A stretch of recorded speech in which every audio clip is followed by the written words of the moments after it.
እኔ ነኝ ሲላቸው ነው የወደቁት። ለምንድን ነው የወደቁት ነው? እኔ ነኝ ሲላቸው እንዴት ይወድቃሉ? እኔ ነኝ የሚለው ቃል ወይም ስም የእግዚአብሔር ስም ነው። ቅድም እንዳነሳ ነው እግዚአብሔር ለሙሴ ራሱን የገለጠው እኔ ነኝ ያለና የሚኖር እኔ ነኝ በላቸው ነው ያለው። አያም ዛት አያም ያለና የሚኖር ያህያ ሸራህያ እኔ ነኝ የሚለው የእግዚአብሔር ስም ነው። ከእግዚአብሔር ውጭ ማንም አይጠራበትም። አሁን ይህን ለመረዳት ብሉይ ኪዳንን ማወቅ ያስፈልጋል የሚባለው ለዚህ ነው።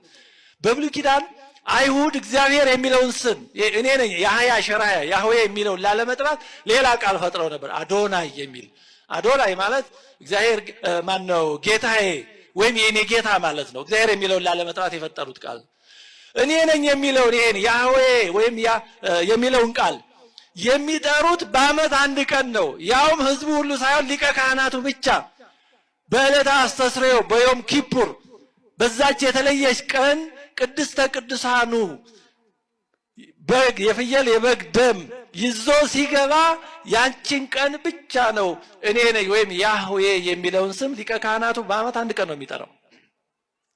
ከዛ ውጪ ማንም ሰው ካህናትም እንኳን የእግዚአብሔርን ስም አይጠሩም። ሊቀ ካህናቱም በዓመት አንድ ቀን እጅግ የተከበረ ስም ነው። አይሁድ በዚህ እንኳን ጠንቃቆች ነበሩ። ሌላ ነገር እያበላሹ ነው እንጂ በተለይ ከምርኮ ከተመለሱ በኋላ ይህን በጣም ተጠንቅቀው ነበር የያዙት። ስለዚህ ጌታችን ያ ክብራችሁ የምትጠሩት ስም ሁላችሁም ሳትሆኑ ከማክበራችሁ ከመፍራታችሁ የተነሳ በዓመት አንድ ጊዜ ሊቀ ካህናቱ ብቻ ወደ ቅድስተ ቅዱሳኑ ሲገባ የሚጠራው ያ የአምላክ ስም ያ እኔ ነኝ ያላቸው የወደቁት ለዚህ ነው። ምክንያቱም ያ የእግዚአብሔር ስም ሲጠራ አይሁድ ሊቀ ካህናቱ ቅድስተ ቅዱሳኑ ሆኖ ያን ስም ሲጠራ ህዝብ ሁሉም ይነጠፉ ይወድቁ ነበረ ለእግዚአብሔር ክብር ለመስጠት።